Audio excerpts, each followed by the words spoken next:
السلام علیکم ورحمۃ اللہ وبرکاتہ۔ شروع کرتے ہیں آپ کے پیارے پیارے سوالوں کے جوابات کا سلسلہ 3 درخواست کے ساتھ۔ پہلی یہی کہ کیونکہ آج جمعہ کا دن ہے تو آپ سورہ کہف کی تلاوت ضرور کیجیے گا۔ اسی طرح نبی پاک صلی اللہ علیہ وسلم پر کثرت سے درود شریف ضرور پڑھیے گا۔ اور تیسری درخواست یہی ہے کہ آپ تمام مسلمانوں کے لیے یہ سارے ثواب ضرور کیجیے گا۔ اس کے بعد پہلا سوال ہے بھائی کا، سوال کر رہے ہیں السلام علیکم ورحمۃ اللہ وبرکاتہ۔ وعلیکم السلام ورحمۃ اللہ وبرکاتہ۔ مفتی صاحب، میرا یہ سوال ہے کہ اگر امام صاحب فرض نماز کی چوتھی رکعت کے سجدے میں 5 رکعت کے لیے اٹھ جائیں غلطی سے اور اس میں 1 رکعت اور ملا لیں یعنی 6 رکعت پڑھ لیں تو کیا نماز ہو جائے گی؟ میں نے سنا ہے کہ فرض نماز میں قاعدہ اخیرہ فرض ہے تو نماز نہیں ہوئی، یعنی چوتھی رکعت کا قاعدہ کر کے اگر اٹھتے تو نماز ہوتی۔ امام صاحب نے 6 رکعت پڑھا دی اور کہا نماز ہو گئی۔ جواب جلد سے جلد عنایت فرمائیں۔ جواب جلد سے جلد عنایت فرمانے سے پہلے ایک بات آپ سے کرنی ہے، اور وہ یہ کہ آپ تمام بہن اور بھائیوں کے جو بھی مسائل آپ کو لگتا ہے کہ اس کا جو حل ہے وہ ہمیں جلدی ملنا چاہیے، تو ان کو چاہیے کہ وہ واٹس ایپ پر رابطہ کر لیا کریں، ان کو جلدی مسئلے کا حل مل جائے گا۔ کیونکہ کمنٹ باکس تو اپنا ویکلی ہی آتا ہے آپ کے سامنے، اور کبھی کبھی لیٹ بھی ہو جاتا ہے، تو اس میں تو ظاہر ہے آپ کو جلدی جواب نہیں مل سکے گا۔ واٹس ایپ آپ کر لیں گے تو انشاءاللہ امید ہے ایک دن میں آپ کو جواب مل جائے گا۔ بعض دفعہ ایسا بھی ہوتا ہے کہ میں آن لائن ہوتا ہوں، اس وقت سوالوں کا جواب دے رہا ہوتا ہوں، اسی وقت اگر کسی کا سوال آ جاتا ہے تو فوراً بھی رپلائی مل جاتا ہے۔ بہرحال سوال یہ ہے کہ امام صاحب نے 6 رکعت پڑھائیں اور اس کی صورت یہ تھی کہ چوتھی رکعت میں امام صاحب بیٹھے ہی نہیں سرے سے، قاعدہ اخیرہ امام صاحب نے کیا ہی نہیں، تو اس صورت میں نماز نہیں ہوگی۔ امام صاحب سے اس مسئلے میں بھول ہو رہی ہے، سہو ہو رہا ہے، امام صاحب کو اور کرنا چاہیے، اور یہ نماز نہیں ہوئی ہے، نماز کو دوبارہ پڑھانا چاہیے۔ اگر امام صاحب چوتھی رکعت میں بیٹھ جاتے اور پھر 5ویں رکعت کے لیے اگر وہ کھڑے ہو جاتے تب بھی ان کو چاہیے تھا کہ بہتر یہ تھا کہ وہ لوٹ آتے، 5ویں رکعت کا سجدہ کرنے سے پہلے وہ لوٹ آتے قاعدہ اخیرہ کی طرف دوبارہ اور وہ اپنا سلام پھیر دیتے، ٹھیک ہے نا۔ لیکن کیونکہ انہوں نے چوتھی رکعت میں قاعدہ اخیرہ نہیں کیا اور 5ویں رکعت کا انہوں نے سجدہ کر لیا، نماز ان کی باطل ہو گئی، وہ نماز سرے سے ہوئی ہی نہیں ہے، نماز کا اعادہ ضروری ہے۔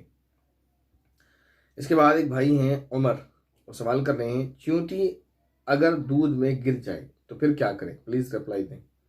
دیکھیں، چیونٹی، مکڑی، مچھر یا اسی طرح جو چھوٹے دوسرے جانور ہیں وہ دودھ میں گر جانے سے دودھ ناپاک نہیں ہوتا، لیکن وہ دودھ پینے لائق ہوتا ہے یا نہیں ہوتا وہ آپ کو ڈاکٹرز بتائیں گے، وہ آپ ڈاکٹر سے پوچھیں، ٹھیک ہے نا۔ 2 چیزیں الگ ہیں، ایک یہ کہ وہ چیز پاک ہے یا ناپاک، اس سے آپ کو یہ فائدہ ہوگا اگر اس دودھ میں آپ کا ہاتھ چلا جائے یا وہ دودھ جس برتن میں ہے تو کیا وہ برتن ناپاک ہو گیا، یا وہ دودھ اگر آپ کے کپڑوں پر لگ جائے تو کیا وہ کپڑے ناپاک ہو جائیں گے۔ تو پاکی ناپاکی کا مسئلہ الگ ہے، اس دودھ کو استعمال کر سکتے ہیں یا نہیں کر سکتے وہ مسئلہ الگ ہے۔ تو مکڑی اگر گر جائے، مکھی اگر گر جائے، چیونٹی اگر گر جائے دودھ کے اندر تو اس سے دودھ ناپاک نہیں ہوتا، ٹھیک ہے نا۔ لیکن آپ یہ سوچیں کیونکہ مکڑی گر گئی اور مفتی صاحب نے بتایا تھا دودھ ناپاک نہیں ہوتا، اور جو ہے آپ دودھ بوائل کر رہے تھے، وہ اس وقت جو ہے کسی طرح سے مکڑی اس میں گر گئی اور اس کو وہ دودھ میں مل گئی اچھے سے۔ اب کیونکہ آپ کو مسئلہ یہ مل گیا کہ مکڑی اگر گر جائے تو وہ ظاہر ناپاک نہیں ہوتا، تو پھر آپ اسے دودھ کو پی لیں، ایسا نہیں ہے بھائی، وہ صحت کو بہت زیادہ نقصان دے گا۔ پاکی ناپاکی چیز الگ ہے، تو چیونٹی اسی طرح اگر دودھ میں گر جاتی تو اس سے دودھ ناپاک نہیں ہوتا، لیکن اس کا ہرگز مطلب یہ نہیں ہے کہ وہ دودھ پی لیا جائے۔ وہ ڈاکٹر سے پوچھیں، اگر آپ ڈاکٹر یہ کہیں کہ نہیں بھائی چینٹی کے گرنے سے کوئی نقصان نہیں ہوتا ہے، اگر چینٹی اس میں گر گئی ہے دودھ کو بوائل کرتے وقت یا ویسے ہی کبھی بھی، تو وہ ڈاکٹر کے مسئلے پر، ڈاکٹر کے مشورے پر، ان کی صلاح پر آپ عمل کریں، ٹھیک ہے نا۔ اس کے بعد ایک بھائی ہیں، انہوں نے سوال یہ کیا ہے کیا شوہر بیوی کو کالج پڑھا سکتا ہے؟ یہ سوال واضح نہیں ہے۔ شوہر بیوی کو کالج پڑھا سکتا ہے کیا مطلب ہے؟ کیا شوہر بیوی کو کالج پڑھنے کے لیے بھیج سکتا ہے؟ ایک دوسرا ہے کہ کیا شوہر بیوی کو اپنے خرچے پر کالج پڑھا سکتا ہے؟ تیسرا یہ کہ کیا شوہر اپنی بیوی کو ایسے کالج میں پڑھا سکتا ہے جہاں وہ خود پروفیسر ہو اور وہ خود اس کو ٹیچ کرے؟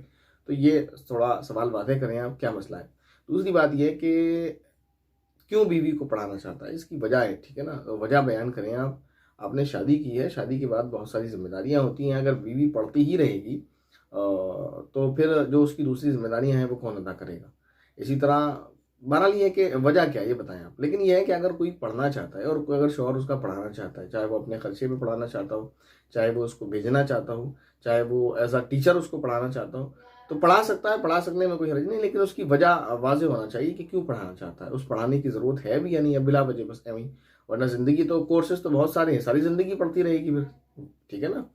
آپ بیچلر کریں گے، پھر گریجویٹ کریں گے، پھر اسی طرح دوسرے ڈپلوماز ہیں، اسی طرح پھر دوسرے کورسز ہیں، کمپیوٹر کورسز ہیں، آپ کچھ بھی پھر کرتے رہیں، ساری زندگی پڑھتے رہیں گے پھر. تو وجہ کیا ہے، کیوں پڑھنا چاہتے ہیں؟ ورنہ ضروری تو ساری چیزیں ہیں. آپ کوئی کہنے لگے کہ مجھے کمپیوٹر کورس کرنا ہے، مجھے کورل کرنا ہے، مجھے ان پیج سیکھنا ہے، مجھے ایم ایس ورڈ سیکھنا ہے، ایکسٹرا مجھے یہ ساری چیزیں سیکھنا ہے، تو ساری چیزیں پھر سیکھنا، سب چیزیں نالج ہیں.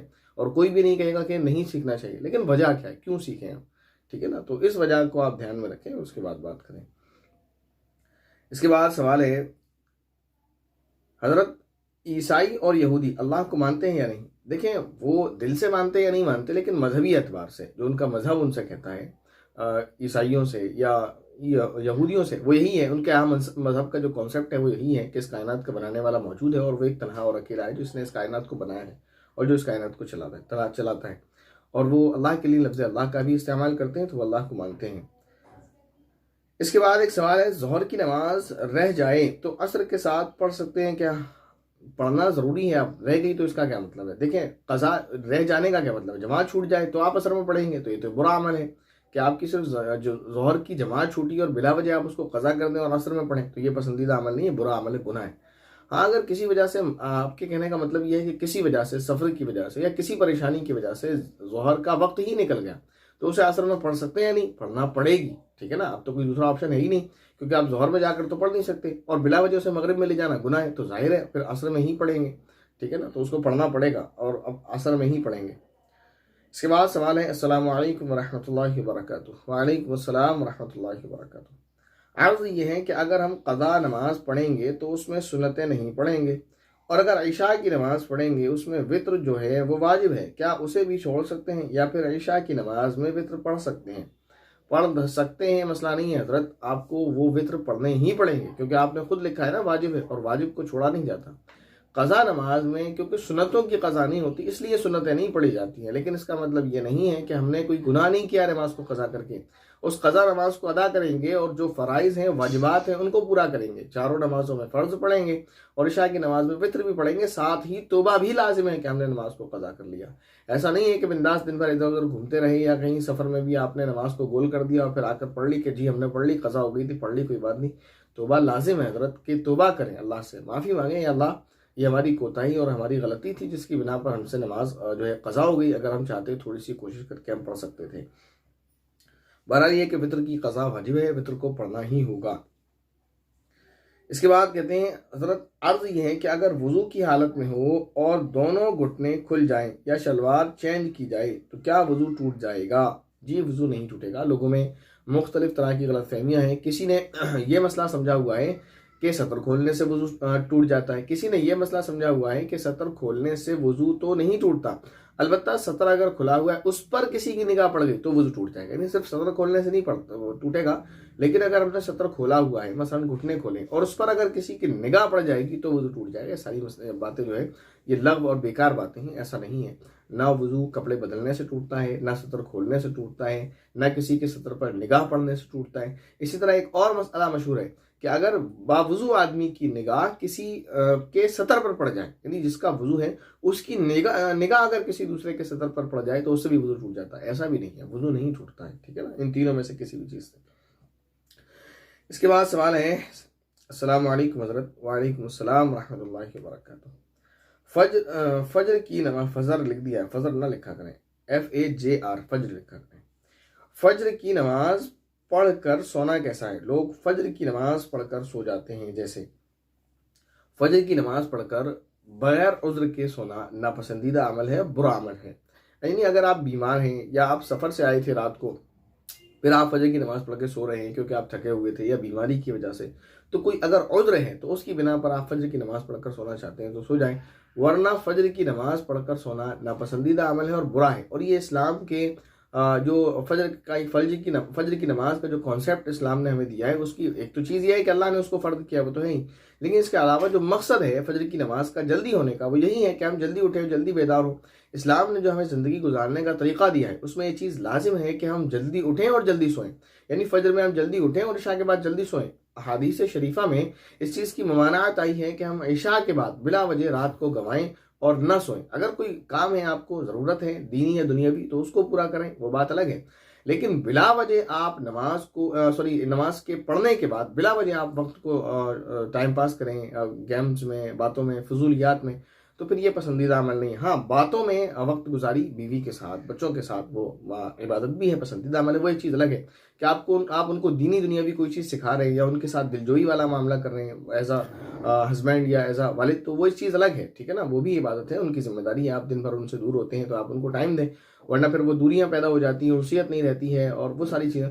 تو بلا وجہ وقت برباد نہ کریں کہ ادھر آپ ٹی وی چلا کر بیٹھ گئے یا ادھر آپ موبائل چلا کر بیٹھ گئے، تو یہ پسندیدہ نہیں۔ ہم نے اس کو بالکل الٹ کر رکھا ہے، راتوں کو 1-1 2-2 بجے تک جاگتے ہیں اور صبح پھر سوتے ہیں 8-8 9-9 10 بجے تک۔ یہ بالکل اسلام کے جو ہے دیے ہوئے کانسیپٹ کے جو زندگی گزارنے کا طریقہ ہے اس کے بالکل الٹ ہے، وہ بالکل غلط کام ہے۔ تو فجر کی نماز کے بعد سونا بلا عذر کے ناپسندیدہ عمل ہے، نہیں سونا چاہیے۔ اس کے بعد سوال ہے، اگر ہم رات 3 بجے اٹھ کر تہجد پڑھ لیں پھر واپس سو سکتے ہیں؟ بالکل سو سکتے ہیں، کیا حرج ہے، جتنی رات باقی ہے فجر کی نماز تک آپ سو سکتے ہیں۔ اس کے بعد ایک سوال ہے، السلام علیکم حضرت۔ وعلیکم السلام ورحمۃ اللہ وبرکاتہ۔ تہجد کا بہترین وقت کون سا ہے؟ تہجد کا بہترین وقت جو ہے وہ صبح کے قریب کا وقت ہے، یعنی فجر کی نماز سے پہلے کا وقت۔ جو فجر کی نماز کا وقت ہے نا، اس سے پہلے کا وقت جو ہے وہ افضل وقت ہے۔ البتہ عشاء کی نماز کا جو تہجد کی نماز کا جو وقت ہے وہ شروع ہو جاتا ہے عشاء کی نماز پڑھنے کے بعد، کبھی بھی آپ پڑھ سکتے ہیں، لیکن اس کا افضل وقت جو ہے وہ فجر کی نماز سے پہلے تک، یعنی آپ یہ مان لیں اگر فجر کی نماز کا وقت شروع ہو رہا ہے 5 بجے تو 4:30 بجے آپ تہجد پڑھ لیں، 4:30 سے 4:45 کے درمیان، یہ بہترین وقت ہے۔ اس کے بعد ایک سوال ہے اور یہ اس کمنٹ باکس کا آخری سوال ہے۔ سوال یہ ہے، حضرت ایک مسئلہ اور ہے، معذرت چاہتا ہوں دوبارہ پریشانی کے لیے۔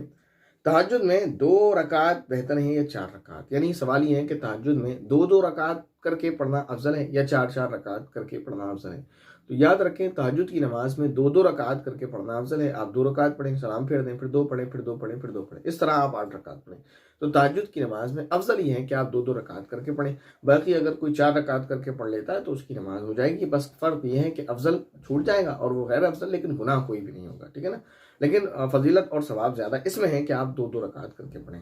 امید ہے جو سوالات آپ کے لیے گئے ان کے جو جوابات آپ کو دیے گئے وہ آپ کو اچھے سے سمجھ آئے ہوں گے۔ اگر کوئی سوال آپ کا رہ گیا ہے تو اس کو آپ کمنٹ کریں، انشاءاللہ نیکسٹ کمنٹ باکس میں اس کو لے لیا جائے گا۔